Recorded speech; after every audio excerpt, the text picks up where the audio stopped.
What is going on, guys? Welcome back to another video. As I said in the title, I will not be claiming these two free DLC dungeon packs. They're in the September rewards, and I will tell you why. Might sound a bit crazy because they are free and you'd think, why would you not want them? The reason I'm saying this is because I do not want them on my secondary account. So on my actual main account, on my Xbox, I've got all these DLCs already. So it still doesn't make sense, why do you not want them still if they're free?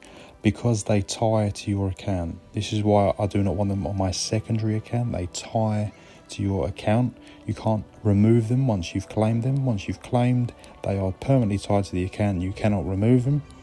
So if I just show you the DLCs that I actually own on the PC.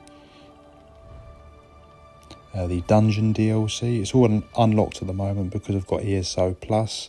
But the beauty about ESO Plus is you can choose when to do the dungeons. If you subscribe to ESO, for say you want to do a certain dungeon, and then once you're finished with that dungeon, you can then remove it and it is no longer in the list of obtainable dungeons. But like I said, it still might be sounding a little bit confusing, so I'll go into further detail. So what I mean by this is that once you've done these sort of dungeons, these are the DLC dungeons you tend not to want to do too much once you've already completed them. Once you've got the monster sets or the sets or whatever, you've done the achievements, and you just want to be doing, say you're leveling characters and you just want to do the daily dungeons. It massively affects the daily dungeons. If you just want to do quick daily random dungeons just to get your transmutes on multiple characters, and you're getting DLCs thrown at you, even on normal mode, they can be very time consuming. So as you can see here, I've not physically purchased any dungeon DLC. I don't mind the zone DLC as that doesn't affect anything, but the dungeon DLC in particular, they will be added to the random dungeon finder. So if you're a person that wants to get through the daily dungeons quick and fast, all the DLC dungeons that you are obtaining will then be thrown into that mix. So with my PC account, I don't want them thrown into the mix. I just want to do a quick daily dungeon. If I don't have any dungeon DLC, I only get the base game ones. So with the base game ones, they can be done quickly and fast, and it's just for transmutes.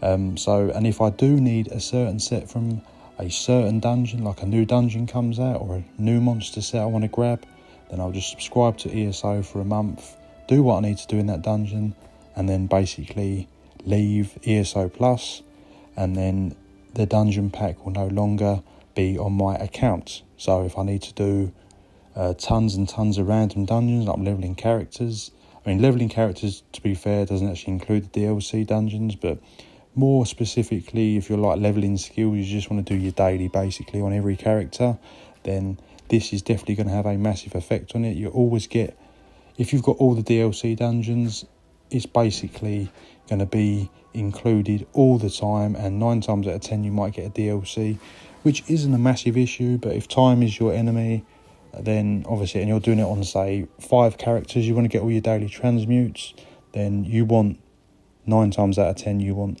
non-DLC.